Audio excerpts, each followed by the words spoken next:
जनपद के eastern peripheral expressway पर आज वायुसेना के हेलीकॉप्टर की इमरजेंसी लैंडिंग हो गई। हेलीकॉप्टर में तकनीकी खराबी आ गई थी, जिस कारण पेरिफेरल एक्सप्रेस वे पर लैंडिंग की गई, जिसके बाद पायलट ने एक्सप्रेस वे पर लैंडिंग करा दी। सूचना पर पुलिस भी मौके पर पहुंची और पेरिफेरल एक्सप्रेस वे का ट्रैफिक बंद कराया। बाद में सेना के इंजीनियरों ने उसे ठीक किया, जिसके बाद हेलीकॉप्टर वापस हिंडन एयरबेस के लिए रवाना हो गया। दरअसल आपको बता दें कि हिंडन एयरबेस गाजियाबाद से वायुसेना का एक हेलीकॉप्टर ने चंडीगढ़ के लिए उड़ान भरी। वह जैसे ही रटोल गांव के पास ईस्टर्न पेरिफेरल एक्सप्रेस वे पर पहुंचा तो उसमें तकनीकी खराबी आ गई, जिसके बाद पायलट व सह पायलट ने उसकी तुरंत emergency landing eastern peripheral expressway पर करा दी। इसकी सूचना पायलट ने सेना के अधिकारियों को दी।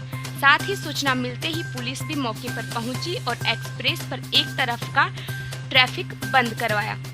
हिंडन एयरबेस ने दूसरे हेलीकॉप्टर में पहुंचे इंजीनियर ने हेलीकॉप्टर को सही किया, जिसके बाद उसे वापस हिंडन एयरबेस के लिए रवाना किया गया। एक्सप्रेस वे पर हेलीकॉप्टर की लैंडिंग होने के बाद आसपास के लोगों की भीड़ भी उमड़ गई थी। भीड़ को पुलिस ने हेलीकॉप्टर से दूर रखा। हेलीकॉप्टर के जाने के बाद पुलिस ने भी राहत की सांस ली। रिपोर्ट महेश ढींगरा, बागपत, उत्तर प्रदेश। देखिए, जो चीज़ संज्ञान में आई है वो सुबह 8 बजे के आसपास एक चीता हेलीकॉप्टर जो हिंडन एयरबेस से चंडीगढ़ के लिए निकला था, उसमें कुछ तकनीकी खराबी आ गई, जिसकी वजह से उसे इमरजेंसी एयर स्ट्रिप जो हमारे यहाँ बनी हुई है मवी कला के पास पेरिफेरल पे, वहाँ पर उतारा गया। उसके थोड़ी देर बाद ही उनका दूसरा हेलीकॉप्टर जो तकनीकी खराबी को दूर करने के लिए आया था वो भी वहाँ पर लैंड हुआ और बहुत जल्दी उसकी तकनीकी खराबी को दूर कर लिया गया और कम से कम 20 या 25 मिनट के बाद ही वो वहाँ से दोनों हेलीकॉप्टर उड़ गए।